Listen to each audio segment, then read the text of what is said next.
Ó ti ṣe o, bàbá ti ṣe o, ó ti ṣe o, bàbá ti ṣe o, ohun tó ń bà wá lẹ́rù bàbá ti ṣe é, ohun tó ń bà wá lẹ́rù bàbá ti ṣe o. Ẹ kú dédé àsìkò yìí níbikíbi tẹ́ bá ti ń wo ìkànnì yìí, ẹ rí i pé ẹ̀rín ayọ̀ àti ìdùnnú ni mo fi wọlé ìyẹn lọ́jọ́ òní. Tẹ́ bá ṣe ń darapọ̀ mọ́ ìkànnì fúngbà àkọ́kọ́, ìkànnì Lovers Arena TV, ìkànnì tí ẹ já sí èyí mo bẹ̀ ọ́ báwọn subscribe sí wẹ̀gbẹ́ rẹ̀ ohun ọ̀dà àgbo kan níbẹ̀ táwọn olóyìnbó ń pè ní notification bell. Tó bá ti tẹ̀ tán ṣé ó gba option mẹ́ta kan wá èyí tí ń bẹ lókè ohun tí ṣe option a lí àti lí òun ni kò bá wa tẹ̀. Ẹ rí i pé ẹ̀rín àti ìdùnnú àtọ̀yàyà ni mo fi wá sórí ètò lọ́jọ́ òní. Ẹ má bínú, orúkọ ọmọ nìjánu ọmọ Benjamin lórúkọ mi, Olúwaṣẹ́gun òun náà ní orúkọ mi. Ẹ má bínú, ẹnu mi àgò. Mo láyọ̀ láti sọ fún yín pé lọ́wọ́lọ́wọ́ tí a wà yìí, àwọn agbófinró gbákẹ́pọ̀ wọn ní court wọ́n ti grant bàbá wa Oríyọmí, wọ́n ti grant wọn ní bail, wọ́n sì ti gbà ní dúró àwọn méjèèjì àti olórí Sílẹ̀kùnọlá Naomi pẹ̀lú bàbá wa Oríyọmí Hamzat pẹ̀lú principal ìyẹn ọ̀gbẹ́ni Fasasi ẹni tó ní Islamic secondary school tó wà nílùú Ìbàdàn. Wọ́n ti gba onídùúró wọn yẹn lónìí. Ilé tí ṣe pé ní ọjọ́ ajé òní bàbá Oríyọmí àti olórí Sílẹ̀kùnọlá wọn yóò láǹfààní láti padà sí ilé wọn lọ́jọ́ òní láti lè fojú ba ẹ̀bi wọn Agodi prison Agodi prison ibẹ̀ la ṣe wà lọ́wọ́lọ́wọ́ báyìí. Gbogbo bó ṣe jẹ́ á láǹfààní láti gbé síta fẹ́yìn náà. Ẹ rí báwọn èèyàn ti ń pariwo wọ́n ti ń sọ lọ́tùn lósì pé Ọlọ́run gàgà dáhùn ní ìyípadà. Èyí ní láti dúpẹ́ lọ́wọ́ gbogbo àwọn ènìyàn tí wọ́n ṣe agbátẹrù gbogbo bí àwọn ẹni yìí bí wọ́n ṣe jáde kúrò ní ilé ẹjọ́. Ẹ ṣé gangan lọ́pọ̀lọpọ̀. Kódà èmi gẹ́gẹ́ bí ẹnìkan, èmi nínú mi dùn jù ní ọjọ́ òní. Mo ṣe rò pé kí n tè wá sórí ètò láti sọ fún yín pé wọ́n ti yọ̀ǹda bàbá wa Oríyọmí pẹ̀lú olórí Queen Naomi. Wọ́n ti yọ̀ǹda wọn lénìí, wọ́n sì ti gba onídùúró wọn. Tó bá tún ṣe jẹ́ à ń láǹfààní láti tún wá sí orí ètò yìí agbára Ọlọ́run. Ẹ ṣé púpọ̀. Ẹ jẹ́ kí àwa náà wo díẹ̀ nínú fọ́nrán gbogbo bí wọ́n ṣe yọ̀ǹda àwọn ènìyàn wọ̀nyí. Ẹ jẹ́ ká wo díẹ̀ nínú fọ́nrán ọ̀hún. Yá ní kò pẹ́ kò pẹ́, ẹ jẹ́ kí a wò. A kí gbogbo ẹ̀yin tí ẹ ń wò wá nílé o. High court la wà nílùú Ìbàdàn lọ́wọ́lọ́wọ́ báyìí. Good news, good news, ayọ̀ ló padà já sí fún Alhaji Oríyọmí Hamzat. Good news fún Alhaji Oríyọmí Hamzat. A wà ní high court nílùú Ìbàdàn lọ́wọ́lọ́wọ́ báyìí. Wo a wà ní ẹ wà àwọn èèyàn. Good news fún Alhaji Oríyọmí Hamzat àti Queen Naomi àti principal Fasasi. A dúpẹ́ lọ́wọ́ Ọlọ́run ọba ẹ̀yin abiyamọ ayé. Ọlọ́run ti jẹ́ kádùúrà wa kó gbà. A wà nílùú Ìbàdàn lọ́wọ́. And the court also stated the conditions for the bail. That is 2 sureties in the sum of 10 million. That does not mean those sureties should pay that 10 million, but they should enter into a bond that in case Alhaji Oríyọmí Hamzat jumps bail, that is what they will forfeit to the government. And Oríyọmí Hamzat was also advised not to broadcast anything concerning this case until the conclusion of whatever charges that may be brought against him. Before now, sir, we heard that there is a fresh case against your client and the others. So what's the next step? My client is there to be served with any formal charges. We read it on social media, just the way we read it. As far as I'm concerned, I've not been given any formal charges filed by the state. Sir, the 10 million you're talking about, sir? as it is, how soon are you perfecting this process? We are going to perfect the bill, God willing, immediately. We have shorties on the ground, and whatever we need to do, we are going to do. And we want to tell you that on behalf of my client, we express our condolences. It was not it was just unfortunate that it happened, and we have compassion for those who suffered one loss or the other, and we pray that the soul of the victims rest in peace. Amen.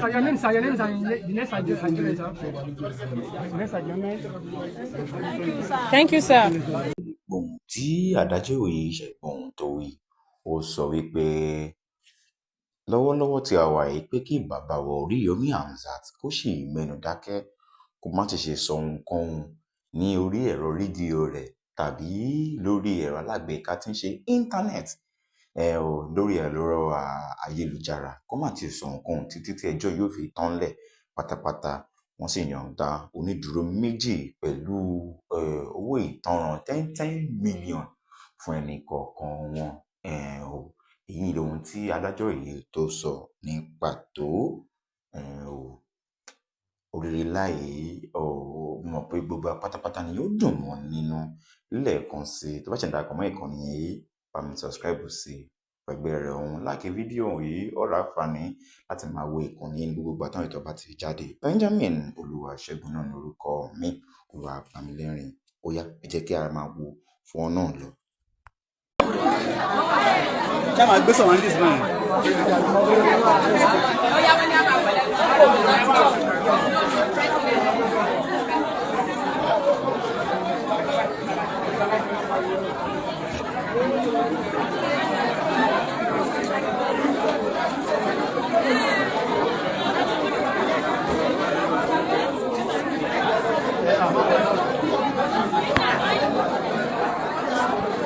Hello?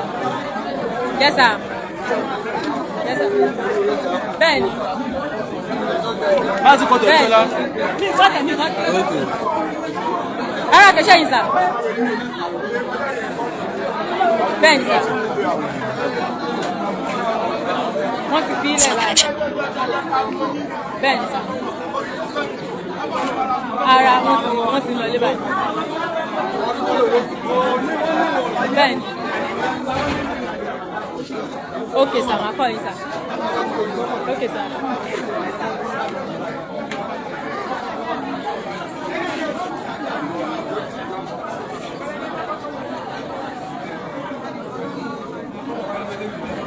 So, àwọn èèyàn ní.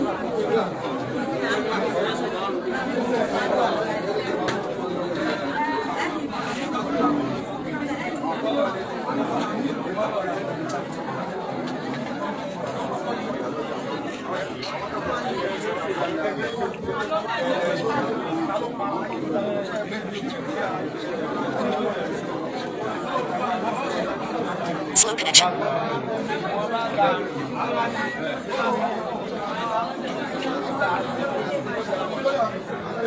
So this is the court 8 and 11, not dájọ́. So a dúpẹ́ fọ́lọ́run.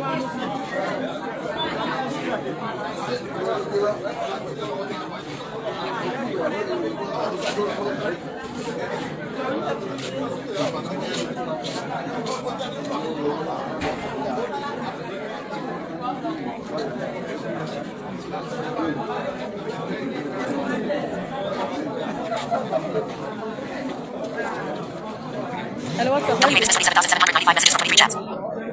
Log on, bro.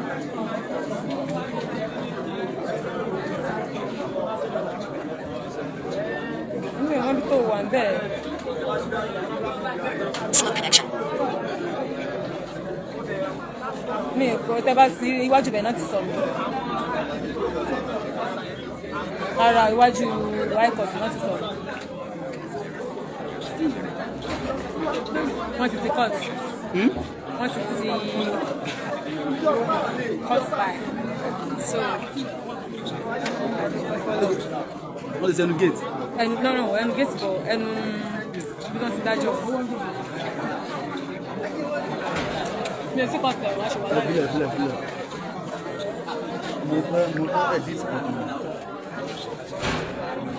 Akí ẹ̀yin tẹ́ ń wọlé. Ẹ ṣé gan ni. Milestone follower badge. Hello, my Temido Gamaloyo Alodal Temido Gamaloyo Alodal milestone follower badge. Congratulatories.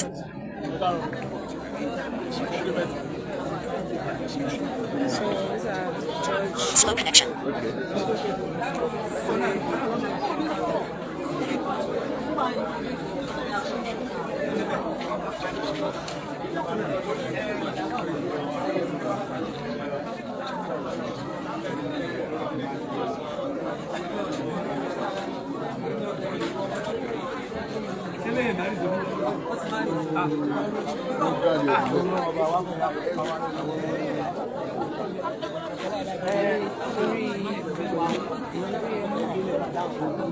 Báwo ṣe pọ̀?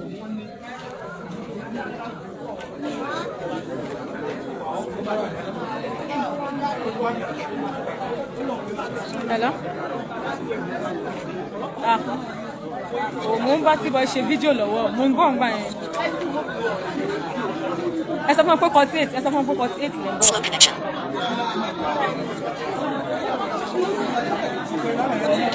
Wáyé pẹ̀ tí àti ìjọ ń bọ̀ ṣé.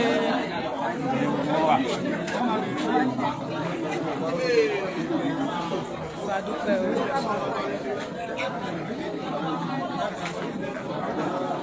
So àdúrà tá a gbà kò lọ lásán. We bless God for successful prayer.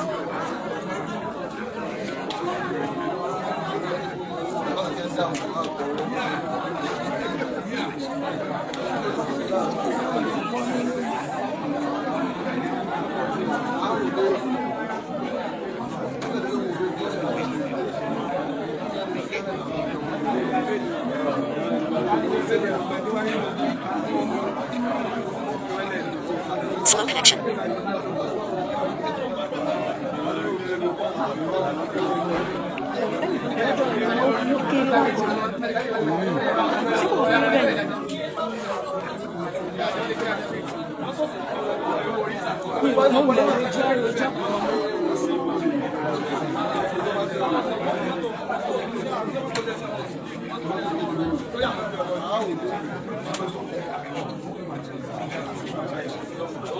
Too much. WA business 27,796 messages from 23 chats.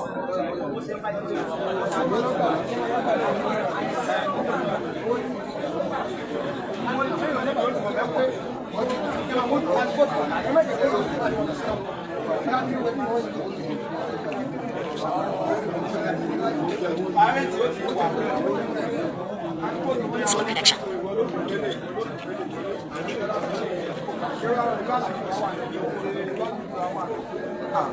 Okay, bá kò ṣe 10:30 a.m. fẹ́ parí ó jẹ́ kí ní kó má ṣe.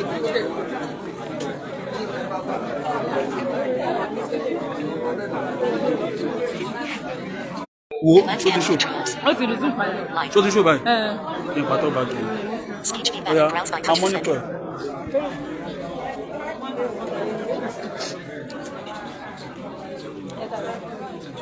ṣó ti ṣó padà bẹ́yìn àgbẹ̀. Ó ti resume sẹ́.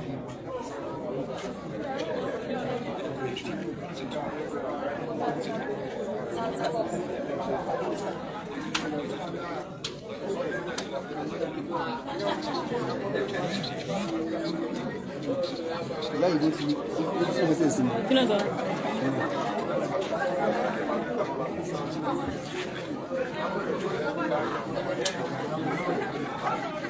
bẹ́ẹ̀ ni ìyá ẹ̀ ń tiẹ̀ ti mọ̀. ìyá ẹ̀ ti mọ̀ olúwa ti ṣe.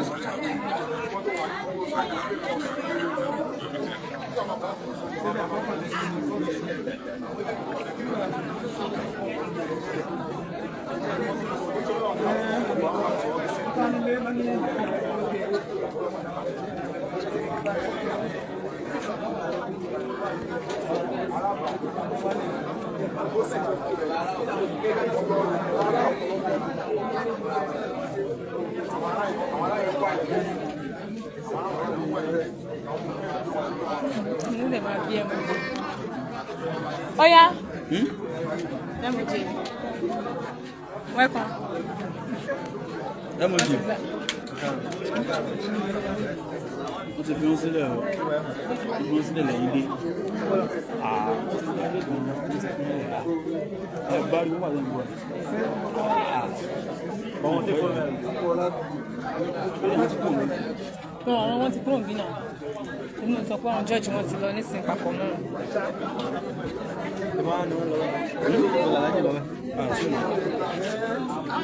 sẹ́yìn mẹ́ta tẹ́wá náà ni sẹ́yìn mẹ́ta tẹ́wá náà gbọ́ ọlọ́run.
Olúbàjẹ́, you cannot say no.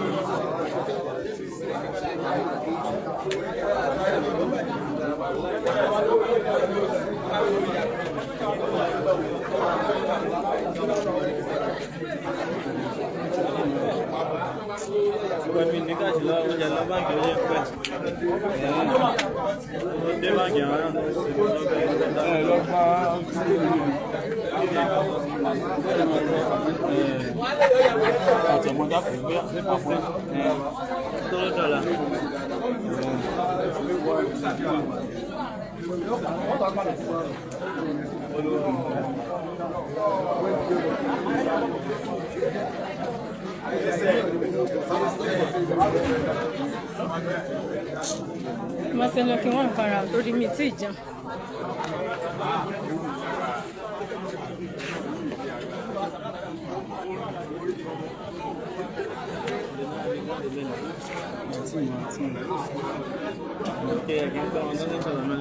Yeah, kí gbogbo ẹni tẹ́ ń wò wá nílé a ṣì wà ní Ìbàdàn High Court lórí issue Alhaji Oríyọmí Hamzat gẹ́gẹ́ bí a ṣe gbọ́ tí wọ́n ti fi tó wa létí níta gbangba níbí náà ni wípé ìwọ̀nyí ayọ̀ ni wọ́n ti gba bíi Alhaji Oríyọmí Hamzat a ṣì wà níbí láti mọ bó ṣe ń lọ so that a lè fún wa gẹ́gẹ́ bí gbogbo bó ṣe rí àwọn ènìyàn náà lẹ́rìí yìí tí wọ́n jáde tán fún Alhaji Oríyọmí Hamzat ìkànnì ìmọ́lẹ̀ Yorùbá lẹ̀ ń wò tí ẹ bá ṣe ń wọlé ẹ máa bá wa love kẹ́lẹ́ máa bá wa follow page àdúpẹ́ àwọn ènìyàn náà ni wọ́n dunú tí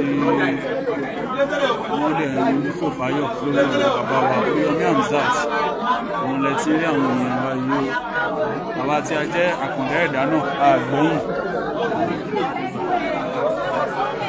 Èmi ni so ẹ wò báwọn èèyàn ṣe ń fò fáyọ̀ ẹ wò àwọn èèyàn. ọjọ́ ìlọ bá wọn ẹ ti báyìí ẹ bí aró oko.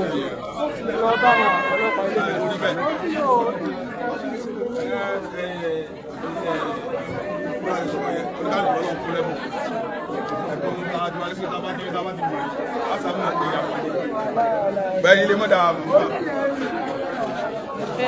You can take. Honey. Honey. Dìímù. Dìímù lọ. Níbo ni bọ́ọ̀tì láìpẹ́? Níbo ni bọ́ọ̀tì ẹ̀? Ẹni kọ́ọ̀sì. àwọn tí bọ́ọ̀tì láìpẹ́ á ṣe láìpẹ́ yìí. Àwọn èèyàn ń wọlé jù.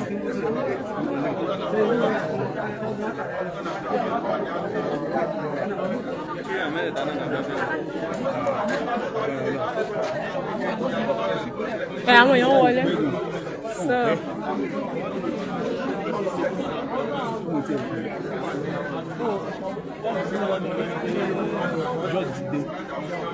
Yes.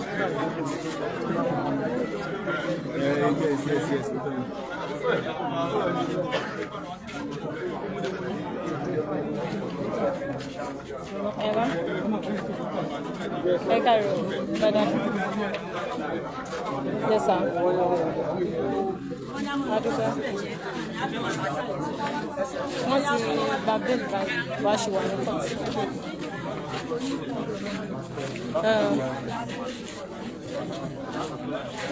Bẹ́ẹ̀ni. Màá kọ́ yín padà lọ.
A kí gbogbo ẹni tẹ́ ń wò wá nílé lẹ́ẹ̀kan sí aṣèwà nílùú Ìbàdàn ẹgbẹ́ bí a ti ṣe gbọ́ lálákọ̀ọ́kọ́ a tún dẹsẹ̀ di ohun tí ó ti fẹ́ ṣẹlẹ̀ lẹ́ẹ̀kejì rẹ̀ àṣàmọ̀ wípé dídùn òun lọ́sàn-án ó sọ agbára Ọlọ́run níbi tí wọ́n ti wá ṣe ìgbẹ́jọ́ fún Alhaji Oríyọmí Hamzat náà láṣẹwà lọ́wọ́lọ́wọ́ ìkànnì Ìmọ́lẹ̀ Yorùbá lẹ̀ ń wò gẹ́gẹ́ bí ẹ ṣe mọ̀ ní gbogbo tó bá ń lọ ní ilẹ̀ Yorùbá òun ni àwa ń súnmọ́ láti gbé wá sí etí gbọ́ yín ibikíbi tó bá jẹ́ ní ilẹ̀ Kóòtù Òjíire òun ni àwa ó lọ láti sọ pé ká wá rìpọ́tẹ̀ fún ẹ̀yin tí ẹ jẹ́ ẹ̀yin èèyàn wa adúpẹ́ ẹ̀kọ́ àdúrótì gẹ́gẹ́ bí ẹ ṣe mọ̀ pé ohun tá a gbé lọ́wọ́ náà ìyẹn ìjàngbara wa fàyè gbà láti wọ àwọn ibi tí ó bá yẹ ká rìpọ́tì fún ẹ gẹ́gẹ́ bí ọmọ Yorùbá ìdí nìyẹn náà láti fi wà níbi ilé mi níbi ìgbẹ́jọ́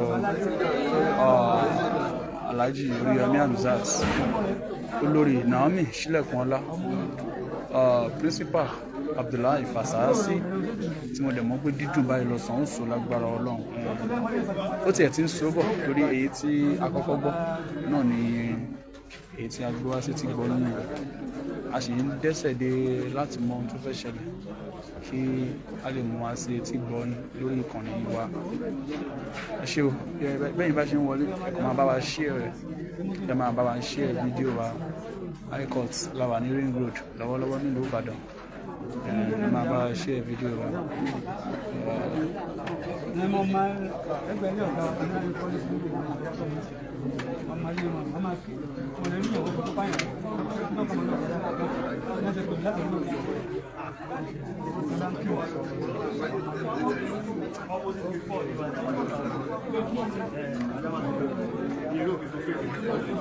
À ń dúró láti mọ ohun tó ṣẹlẹ̀ so that a lè tún fún wa ní ohun tó bá tún ṣẹlẹ̀ ní ilé ẹjọ́ lónìí ẹ máa bá wa share rẹ̀ sáwọn èèyàn wa tí wọ́n bá ń wọ̀ wá káàkiri àgbáńlá ayé ìkànnì Ìmọ́lẹ̀ Yorùbá náà lè wà lọ́wọ́lọ́wọ́ ẹ máa bá wa share rẹ̀ ẹ máa bá wa share rẹ̀ ẹ máa bá wa love kẹ́ni máa bá wa like ẹ má wo fídíò wa nìkan ẹ máa bá wa love kẹ́ni máa bá wa like ẹ jọ gbìyànjú láti follow page wa Ìmọ́lẹ̀ Yorùbá we are reporting the news live.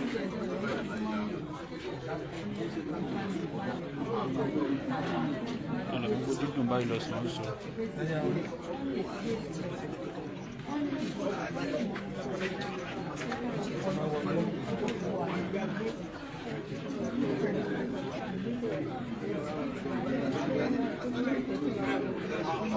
10:45 a.m.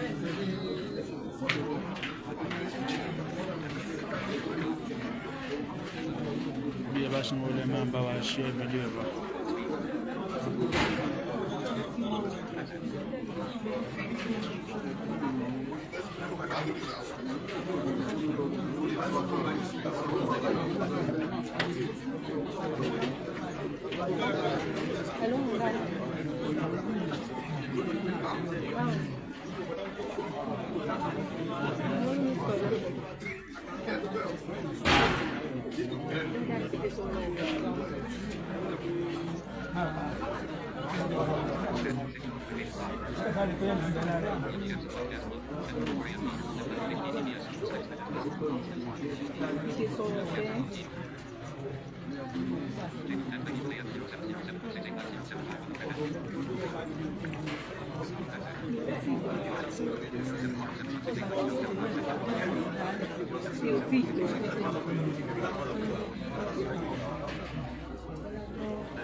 Máa bá wa ṣe fídíò ẹ̀ wá.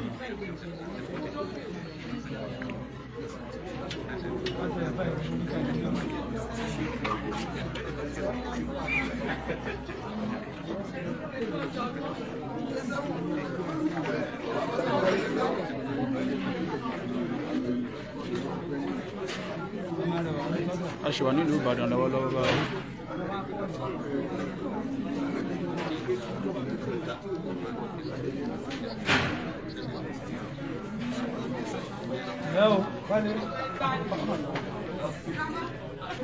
Bá a ṣe ń rán ilé màá ní àǹfààní àti ọ̀dọ́ láti mọ orí ìkànnì wa ní Yorùbá. Wọ́n ń pe ìkànnì wa òdodo ní agbé lọ́wọ́. Ohun tó bá dẹ̀ máa ń lọ ní ilẹ̀ Yorùbá la máa ń gbé jáde fún wa láti o.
Okay.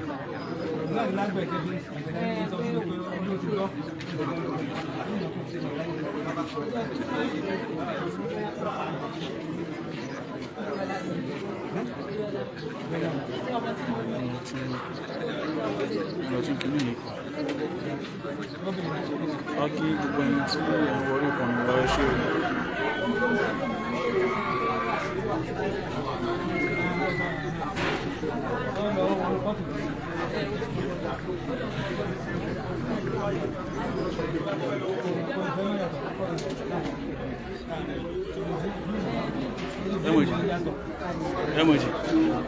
Emoji. Okay.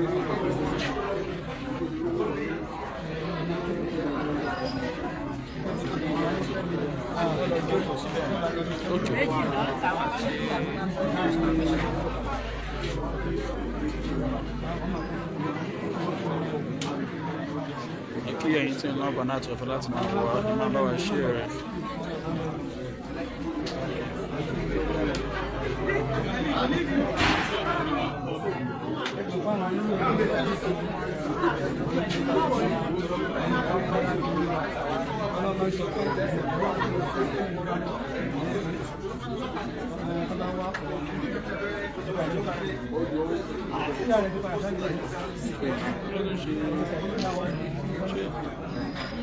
dátà fún ilé ti tán.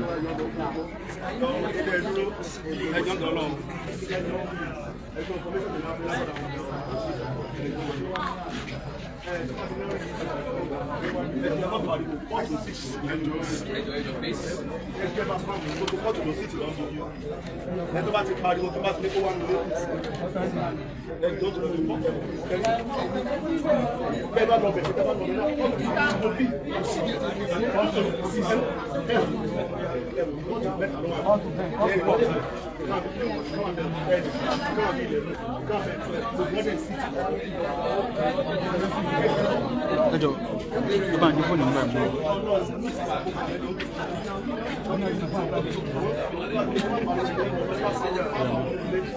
Ok, wọ́n ní wọ́n ti fi principal àti màmú ilẹ̀ aláàjì lókun. Wọ́n ní wọ́n ti fi principal àti màmú ilẹ̀ bá ṣe ń bọ̀. Wọ́n ní principal àti màmú. Wọ́n ní wọ́n ti fi principal àti màmú ilẹ̀ aláàjì. Ṣọ́ọ̀jẹ̀ ká máa gbàdúrà bí nínú lọ́sàn-án sọ. Kí ló ń ṣe kó dátà yìí wá?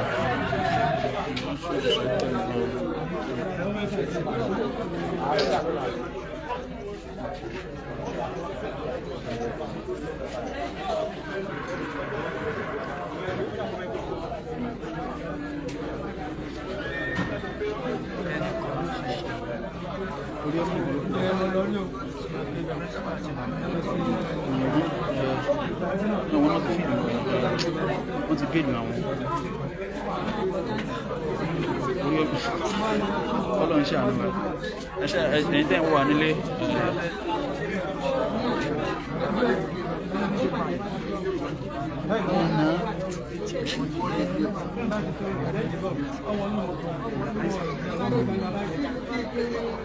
wà sáàmù pé Ọlọ́run ṣe pẹ̀lú rẹ̀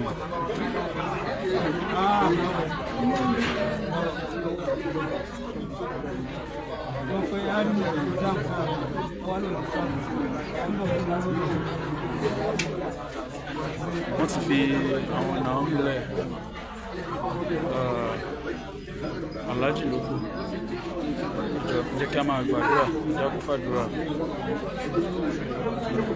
jẹ́ kó fún àdúrà.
Ahora,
máa bá wa share fídíò yìí.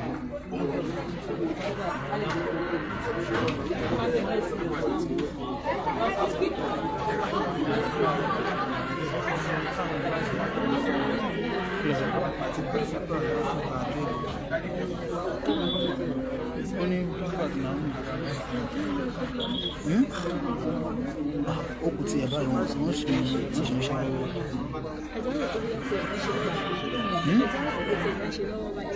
Kí ló sọ?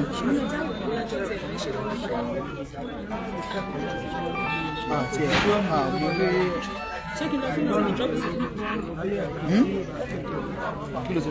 Ṣé kí n lọ sí mọ́sí drop sí? Kí o dọ́ mẹ́sẹ̀ tẹ́lẹ̀ ni? Èmi ti delete ẹ̀ dáa. Fẹ́yìn tẹ́ ń wò wá nílé ẹ̀jẹ̀ máa bá ṣe rẹ̀ aṣọwà nílùú Ìbàdàn lọ́wọ́lọ́wọ́ báyìí.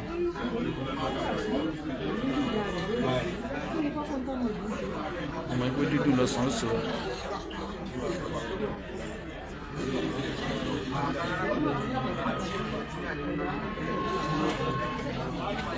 ẹ máa bá share fídíò yìí ní tẹ́wọ̀n lórí kan ní Ìmọ́lẹ̀ Yorùbá. President, ó kù díẹ̀. All right, sir. All right, sir. Sir. Yes, sir. Hello, sir. Ṣé mo ti ọ̀pọ̀ pàtàkì láti lè sọ? No. We wọ́n arrange lọ́wọ́. Náà ni màá gbọ́dọ̀ sọ. Okay, sir. Wọ́n ní wọ́n arrange lọ́wọ́ ni o. Àgọ́ result ẹ̀ nísìnyí. Wọ́n ní wọ́n arrange ẹ̀ lọ́wọ́ wípé àgọ́ result. Wọ́n ti ní arrange bẹ́ẹ̀ ni mo máa ṣe bẹ́ẹ̀.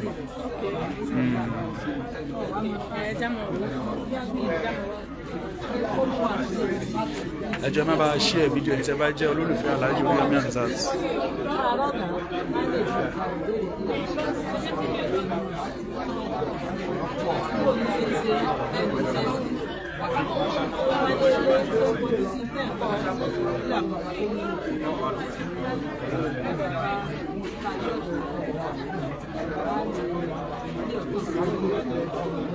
A kí gbogbo ẹ̀yin tẹ́ ń ṣàdúrà fún Alhaji Oríyọmí Hamzat, ẹ ṣé gan o.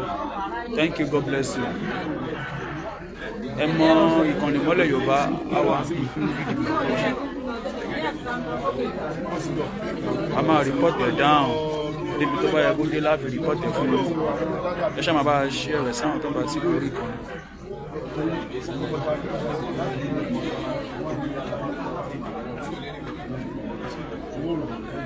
Akí bàbá wa James Haruna, ẹ ṣé o. Àárín àdúrà. Bàbá pè mí, àwọn náà fẹ́ wá, èmi mo ní mọ́ wà. Ṣùgbọ́n mo sì mọ̀ pé ìgbàlú ọ̀la káàdì, ó ní pé ṣé mọ̀ pé wọ́n gbé wọ́n kó mọ̀ tó wá pọ̀ tó náà láàrin àwa. Ṣé gẹ́gẹ́ nígbà pé wọ́n ní IYSE.